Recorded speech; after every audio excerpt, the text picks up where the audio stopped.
alihi wa ashabihi. Alhamdulillah, di pagi hari ini marilah kita bersyukur pada Allah Subhanahu wa taala, seluruh keluarga besar Universitas Ibnu Khaldun Bogor. Semoga senantiasa dilimpahkan oleh Allah keberkahan dalam kehidupan, keberkahan dalam rezeki, serta kesehatan, sehingga kita dapat menjalani seluruh aktivitas kehidupan kita dengan baik, baik dunia dan juga baik dari akhirat nanti. Amin ya rabbal alamin. Pada kesempatan kajian kita pada hari ini agak berbeda dengan pada pengajian Selasa yang lalu. Selasa yang lalu kita menunggu keputusan dari yayasan tentang kelanjutan kepemimpinan di kampus kita. Alhamdulillah telah berlangsung dengan sukses dan lancar. Kita telah memiliki pemimpin yang baru, rektor baru, dan insya Allah nanti jajarannya. Kita doakan semoga Pak Rektor, Pak Dr. Haji Endin Mujahidin, amin, menjadi diberikan oleh Allah kesehatan, diberikan oleh Allah kekuatan, serta diberi oleh Allah kemampuan dalam membawa Ibnu Khaldun lebih maju lagi ke depannya. Dan tentu tak lupa kita sampaikan ucapan jazakumullah khairal jaza kepada orang tua kita, Pak Haji Ending Bahrudin, yang telah menunaikan amanat dengan sempurna sampai kepada penghujung amanat tersebut. Sehingga mudah-mudahan semua apa yang telah dilakukan untuk kepentingan umat, khususnya di Ibnu Khaldun, menjadi sebuah amal ibadah yang akan diambil nilainya nanti dari akhirat kelak dalam surga Jannatul Na'im. Amin. Bapak Ibu sekalian yang dirahmati oleh Allah, pada kajian kita pada hari ini kita melanjutkan kajian kitab Mukhtarul Ahadits An-Nabawiyah. Dan pada kesempatan pagi hari ini kita akan membahas hadis yang ke-177. Di mana di dalam hadis ini Rasulullah Shallallahu Alaihi Wasallam bersabda, "Idmanu li sittan min anfusikum admanu lakumul jannah. Usduqu idza haddastum wa aufu idza wa'adtum wa addu idza tumintum wahfazu furujakum wa ghaddu absarakum wa kuffu aydiyakum." Hadis ini diriwayatkan oleh Imam Baihaqi dari Ubadah bin Samit. Di dalam hadis ini Rasulullah SAW menjamin umatnya untuk masuk ke dalam surga yang dijanjikan oleh Allah Subhanahu wa taala. Jadi Rasulullah menggunakan admanu lakumul jannah. Aku jamin kalian masuk surga. Tapi sebagai upaya kita untuk mendapatkan jaminan ini, tentu harus ada yang kita lakukan. Jadi ada hal-hal yang kita lakukan yang dimana kalau ini kita lakukan dengan baik, dengan sempurna, maka kita akan mendapatkan jaminan surga. Dan menjaminnya itu adalah Rasulullah SAW. Artinya, pastilah seseorang itu masuk ke dalam surganya Allah. Yang pertama sekali kata Rasulullah SAW, usduqu idza haddastum. Adalah kamu mengatakan yang benar dalam berbicara. Di dalam berbicara itu yang kita sampaikan adalah yang benar. Karena lawan dari kata-kata sodako ini adalah kazibah. Jadi kalau orang yang berkata jujur disebut dengan sodik. Kalau orang yang berkata namanya kazibah. Dan ketika seseorang itu berkata dengan jujur, maka Rasulullah menjamin seseorang itu masuk ke dalam surganya Allah. Usduqu idza haddastum. Karena kehidupan kita ini tidak dapat dipisahkan, ya, tidak dapat dijauhkan, tidak dapat kita hindarkan dari pembicaraan. Termasuk juga pada pagi hari ini kita memulai komunikasi kita dengan pembicaraan. Kita mengucapkan ucapan salam dengan lisan kita. Kita membaca kitabullah dengan lisan kita. Dan kita juga mungkin akan mengatakan ucapan-ucapan yang tidak baik pun juga dengan lisan. Ya, di pagi hari ya kita mendengar ya orang berbicara, membicarakan ya tentang orang lain juga dengan lisan. Nah, ketika lisan itu kita gunakan dalam kebenaran, usduku idza haddatstum, maka kamu akan dijamin masuk surga oleh Allah. Karena aktivitas kita tidak dapat dipisahkan daripada lisan. Pengacara misalnya, ya itu dengan lisan. Ya, maka ketika pengacara kita Pak Ibrahim Fajri misalnya mengatakan dengan jujur, ya kebenaran, maka itu jaminan surga baginya. Ya, begitu juga ketika ada orang berbisnis dengan jujur dia menyampaikan ya usahanya, maka balasannya adalah surga. Jadi banyak orang-orang itu yang masuk neraka itu ternyata karena tidak mampu menjaga lisan. Ya, bahkan ada orang yang disebut di dalam Al-Quran memakan bangkai saudaranya sendiri karena tidak mampu menjaga lisan. Itu ketika lisan digunakan untuk bergunjing, untuk membicarakan aib orang lain. Maka dia dikatakan sebagai memakan daging saudaranya sendiri. Ya, ayuhib ahadukum ayakula lahma akhi maitam fakarihtum. Nah, jadi oleh karena itu yang pertama sekali adalah menjaga lisan. Ya, jadi lisan ini kita jaga jangan sampai mengatakan kata-kata, kalimat-kalimat yang menyimpang. Ya, ini disebut dalam Al-Qur'an dikatakan ya ayyuhalladzina amanu taqullaha wa qulu qaulan sadida. Sadida itu artinya lurus, ya. Jadi dalam koridor, ya koridor kebenaran itu namanya adalah sadida. Ya, qaulan sadida. Kalau itu kita lakukan, maka kita akan mendapatkan jaminan surga dari Rasulullah SAW. Ya, bagaimana lisan kita agar supaya benar? Ya, kita banyak mengucapkan kalimat-kalimat yang benar. Bukankah ketika ada orang yang menggunakan lisannya untuk tilawatil Quran? Ya, alladzina yatluna kitaballah. Orang yang membaca kitabullah itu disebut oleh Allah yarjuna tijaratan lan tabur. Orang yang tidak akan pernah merugi bisnisnya. Jadi lisan kita gunakan membaca Al-Quran, ternyata kita berbisnis dengan Allah. Balasannya tentu nanti adalah di surga. Begitu juga ketika lisan kita gunakan untuk menyebut asma Allah. Ya, Asmaul Husna kita sebut ya Allah, ya Rahman, ya Rahim, ya Latif. Ya, kita sebut nama-nama Allah, maka lisan kita itu kalau telah membawa kita kepada surga. Absennya gimana? Jadi kemudian lisan ini kita gunakan juga untuk misalnya disuruhnya gimana? Mengatakan kalimat-kalimat tasbih, tahmid, tahlil, dan takbir. Ternyata adalah orang yang sedang bertanam, bercocok tanam di surga. Kakek mengetik. Jadi ada satu absennya ada kisah, ya. Jadi ketika Rasulullah Shallallahu Alaihi Wasallam berjumpa dengan Nabi Musa alaihissalam dalam Mi'raj. Jadi kata Nabi Musa kepada Rasulullah, ya Rasulullah, sampaikan salamku kepada umatmu. Katakan kepada mereka bahwasanya tanah-tanah surga itu subur, tanamilah. Nah, bagaimana caranya kita menanami tanah yang subur itu? Itu adalah dengan mengucapkan kalimat subhanallah walhamdulillah wala ilaha illallah Allahu akbar. Ya, makanya itu dijadikan sebagai salah satu wirid yang sebaiknya kita baca terus-menerus ya setelah salat fardu. Ya, subhanallah walhamdulillah wala ilaha illallah wallahu akbar ditambah dengan wala haula wala quwata illa billahil aliyil azim. Jadi ini adalah upaya kita untuk menjaga lisan. Karena lisan kita ini kadang-kadang ya karena dia tidak bertulang ya sehingga tidak terkontrol.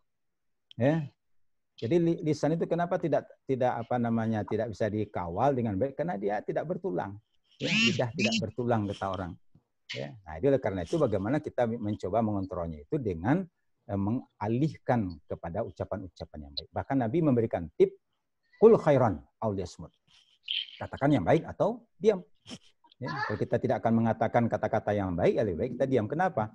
Karena setiap lafaz yang kita ucapkan ma yalfizu min qaulin illa ladaihi raqibun atid.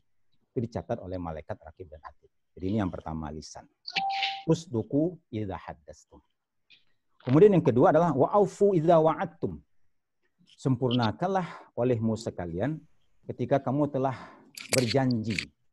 Nah, kalau di dalam dunia akademik, ya itu namanya adalah integritas, ya, sebuah integritas yang kita ucapkan ya di dalam akademik bahwa kita akan ya, itu namanya adalah kita telah berjanji, kita penuhi. Begitu juga ketikanya ada orang yang mendapat amanah sebagai anggota dewan misalnya, ya. Kang Suman misalnya ya. Assalamualaikum. Kang Suman selalu sehat walafiat ya, kita doakan. Amin. Nah, itu kan ada janji-janji yang kita ucapkan. Ya, wa'aufu idza wa'adtum. Ada janji-janji. Karena ternyata hidup ini memang penuh dengan komitmen-komitmen. Janji-janji. Ya, kita mengajar, kita janjikan kepada mahasiswa, kalian akan mendapatkan nilai A kalau kalian rajin. Nah, itu kan janji kita. Nah, kalau ternyata dia sudah rajin, sudah memenuhi persyaratan semua perkuliahan, lalu kita kasih nilai C, berarti kita tidak menjanji. Nah, jadi janji-janji itu harus kita penuhi. Itu namanya adalah wa'aufu idza wa'adtum. Karena hidup kita ini adalah penuh dengan janji, penuh dengan komitmen. Ya, dalam rumah tangga juga ada komitmennya, dalam berbisnis ada komitmennya. Apalagi bisnis sekarang bisnis online. Barangnya tidak bisa kita lihat secara langsung. Kadang-kadang gambar fotonya gede-gede, kita mau beli ikan. Ya, gambarnya gede ikannya, ternyata dikirimnya ikan teri. Kecil, ya. Lalu kita komplain misalnya, oh Bapak mungkin salah lihat, ya di kamera Bapak kali kelihatannya, ya sebenarnya benar ini, ya. Nah itu artinya adalah orang tidak memenuhi janji. Jadi oleh karena itu bagaimana kita berjanji. Nah apalagi, ya nanti kalau yang mendapatkan amanat, ya itu janji-janji juga nanti. Makanya nanti dikaitkan dengan wa'addu idza tumintum. Ya, jadi yang ketiga itu adalah tunaikan apa yang menjadi amanat. Nah makanya kita doakan Pak Endin Mujahidin ini kena amanatnya berat, ya amanatnya berat. Ya. Dan yang paling berat itu tentu yang 200 sekian juta itu, yang dia katanya ya amanat begitu kan. Nah ini kita UIK aja lah dulu, ya kita sejahterakan dosennya, karyawannya.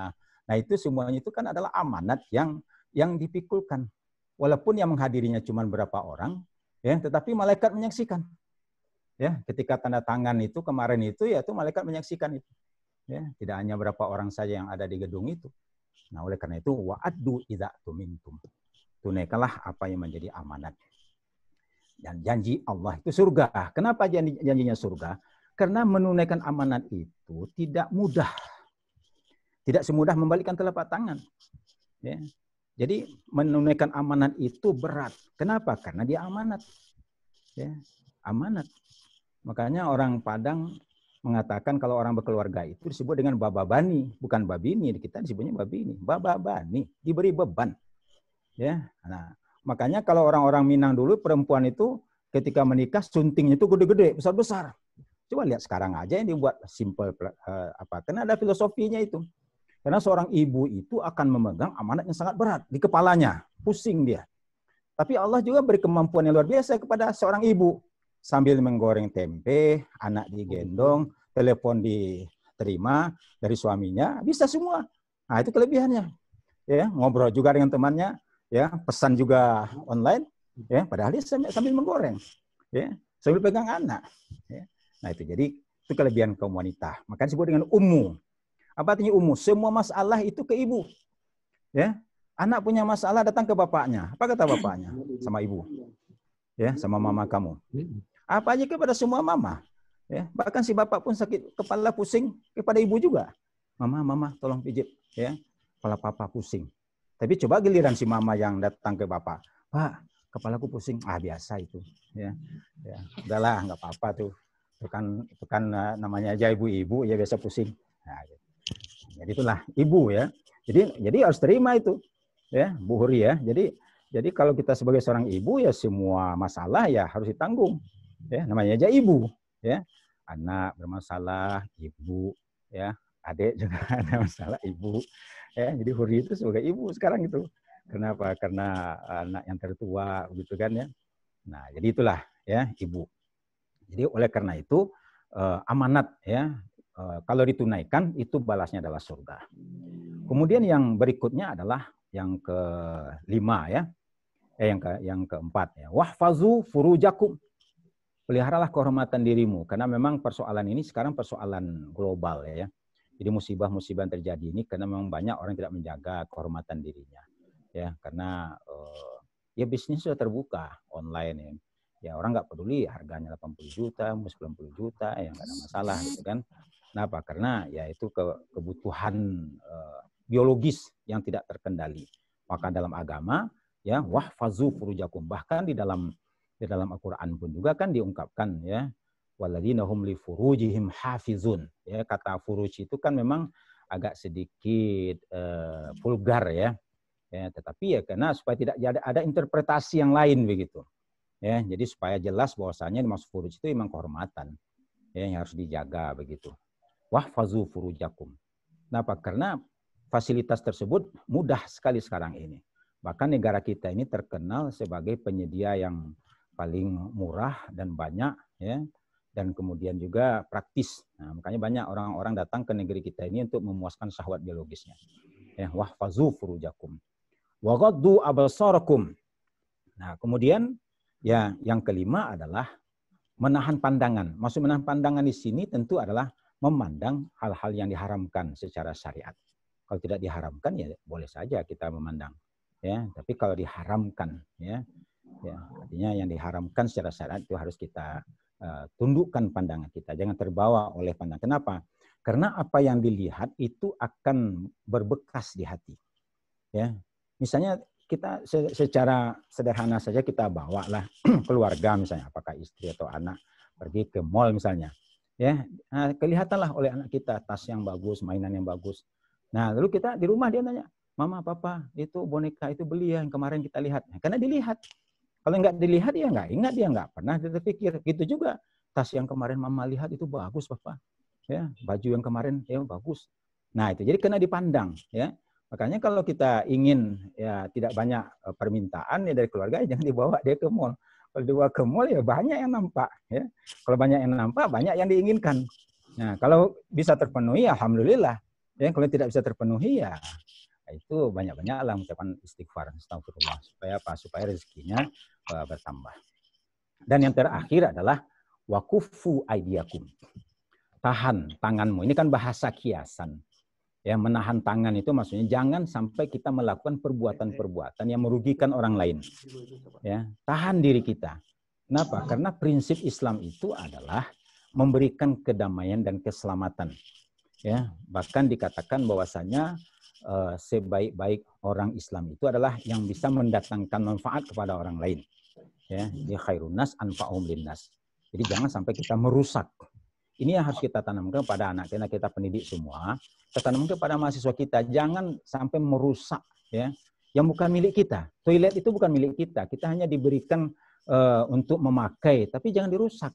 Kerannya jangan dirusak. Dindingnya jangan dicoret-coret, ya, sampah jangan dibuang sembarangan. Lingkungan kita ini lingkungan bersih.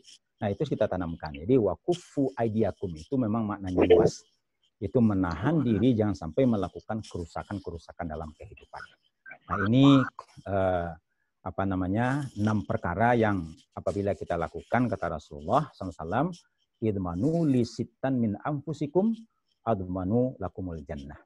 Ya, jaminkanlah oleh kalian kepadaku 6 perkara, 6 hal, aku akan jamin kalian masuk surga. Ya, kita harus yakin itu kepada hari akhirat.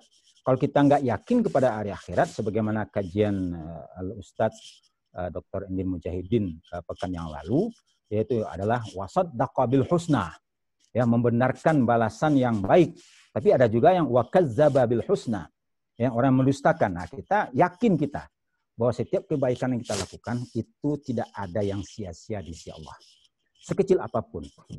Faman ya'mal mithqala dzarratin khairan yarah wa man ya'mal mithqala dzarratin syarran yarah. Zarrah itu kan partikel paling kecil.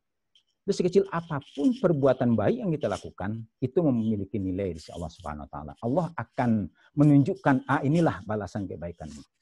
Banyak orang itu masuk surga itu kenapa? Karena muamalah yang baik. Kadang-kadang karena bermuamalah banyak ya berurusan dengan orang lain, kadang-kadang ibadah ibadah personal pun jadi kurang. Ya, banyak orang yang tidak sempat lagi bangun atau tidak sanggup bangun malam karena siang harinya mengurus urusan masyarakat. Jadi tahajudnya kurang begitu. Ya, kenapa? Karena kecapean. Tetapi disitulah ya, nilainya itu. Ketika dia melapangkan kesusahan orang lain, meringankan beban orang lain yang berat, ya dia mudahkan segala urusan-urusan orang, maka Allah akan mudahkan baginya nanti di akhirat kelak. Nah, disinilah kita sebagai orang-orang yang bergerak dalam dunia muamalah ya berkaitan dengan anak-anak didik kita, itu tidak ada yang sia-sia, semua itu akan menjadi amaliyah kita. Termasuk juga silaturahim yang kita bangun, apakah silaturahmi melalui fisik secara fisikal ya offline ataupun online, ya itu semuanya ada nilainya di sisi Allah Subhanahu wa taala. Jangan kita kecilkan nilai silaturahim dalam kehidupan ini karena itu adalah ibadah kita kepada Allah Subhanahu wa taala. Jadi kesimpulannya 6 perkara yang dijamin oleh Rasulullah masuk surga umatnya. Pertama, kalau dia berkata dengan jujur. Kemudian yang kedua, menunaikan janji-janji yang telah dia ucapkan. Yang ketiga, melaksanakan amanat yang dipikulkan, menjaga kehormatan, menundukkan pandangan, serta menahan diri. Jangan sampai melakukan kerusakan-kerusakan atau kesulitan kepada orang lain. Nah ini barangkali kajian kita pada pagi hari ini. Mudah-mudahan ada manfaatnya. Sebelum kita tutup, kalau ada 1 atau 2 pertanyaan barangkali dipersilahkan, atau kalau ada informasi yang disampaikan oleh Pak Rektor dipersilahkan ya, atau kepada Pak Dekan. Ini momentum kita ini kan waktunya masih ada beberapa menit lagi ya, sengaja kita berikan kesempatan kepada pimpinan untuk barangkali menyampaikan ada hal yang disampaikan. Terima kasih dari saya demikian. Ya, silakan host disampaikan kepada Pak Rektor atau yang lain-lainnya. Baik, silakan. Ya, silakan Pak Rektor. Baik. Assalamualaikum warahmatullahi wabarakatuh. Waalaikumsalam warahmatullahi wabarakatuh. Alhamdulillah, wassalatu wassalamu ala Rasulillah wa ala alihi washabbihi wa man tabi'ahum amma ba'du.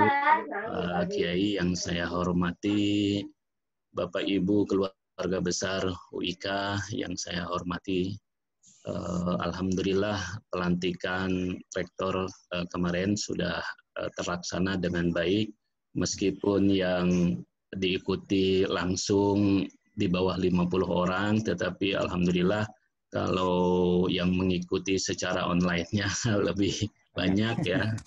Alhamdulillah. Ini syiar universitas kita.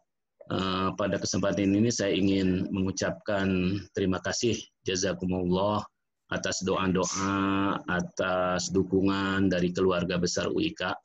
Harapan saya doa-doa itu jangan terputus. Sisipkanlah doa untuk UIK, sisipkanlah doa untuk semua pimpinan yang mengelola UIK. Semoga Allah senantiasa memberi taufik dan hidayahnya sehingga UIK sebagai perguruan tinggi Islam bisa menjadi contoh, menjadi uswah bagi perguruan tinggi yang lainnya. Itu yang pertama. Kemudian yang kedua, dalam rangka membangun silaturahmi dan menggali aspirasi, insya Allah saya akan melakukan roadshow tapi melalui Zoom meeting. Insya Allah jadwalnya akan disusun siang ini. Jadi nanti akan dimulai dari berbagai fakultas. Mudah-mudahan pas umpamanya FKIP, kemudian ke fakultas yang lain, umpamanya dosen-dosennya pada saat tersebut bisa hadir, bisa ikut di Zoom meeting, bisa menyampaikan aspirasinya. Karena kalau tatap muka kan hanya terbatas, kalau Zoom meeting itu bisa semua dosen di fakultas itu bisa ikut insya Allah. Kemudian nanti setelah dengan fakultas, saya juga akan melakukan Zoom meeting dengan para mahasiswa kita, apa aspirasi-aspirasi mereka.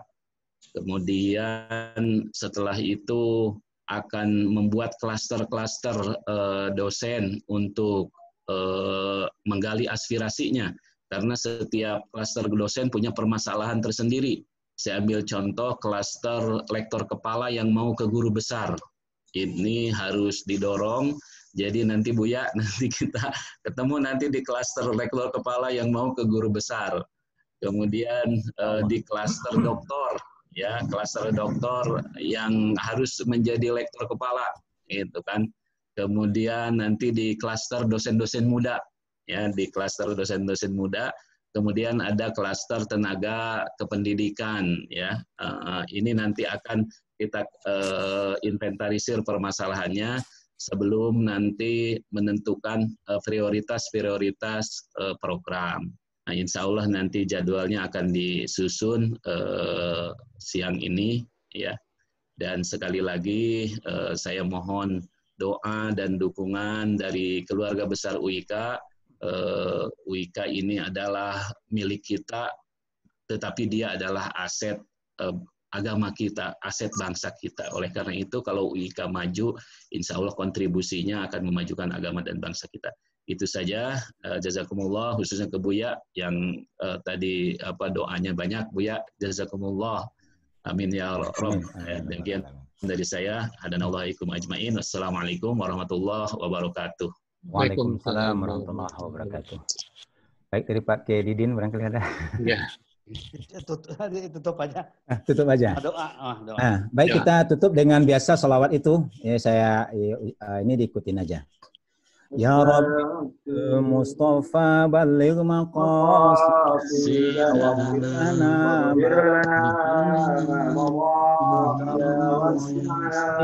wa ya Allah bi husni khatimah. Ya Allah biha, ya Allah biha, ya Allah bi khatimah. Ya alima sirra la tahdik anna wa'afina wa'fu anna wa kullana haythu lam yazal utufina fima nazal innaka latifun lam tazal utufina wal muslimin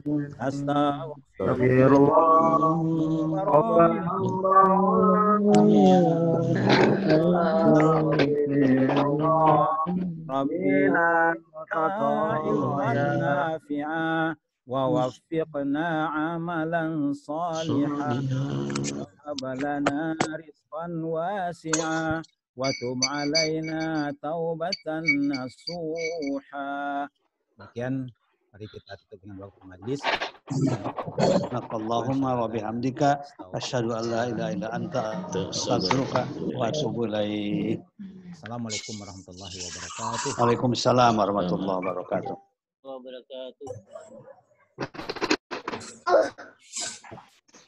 Baik, terima kasih pengajian pada hari ini. Ini mohon maaf masih ada bising di antara pada saat pengajian, memang agak sulit karena masuknya tidak berbarengan, tapi insya Allah ke depan continuous improvement, so far so good untuk masalah bising ini, karena memang sulit sekali host untuk close karena masuknya tidak sometime semuanya, tapi insya Allah bisa berjalan dan hikmah. Itu dari kami, mohon maaf atas segala ininya. Wabillahi taufiq wal hidayah. Wassalamualaikum warahmatullahi wabarakatuh. Waalaikumsalam warahmatullahi wabarakatuh.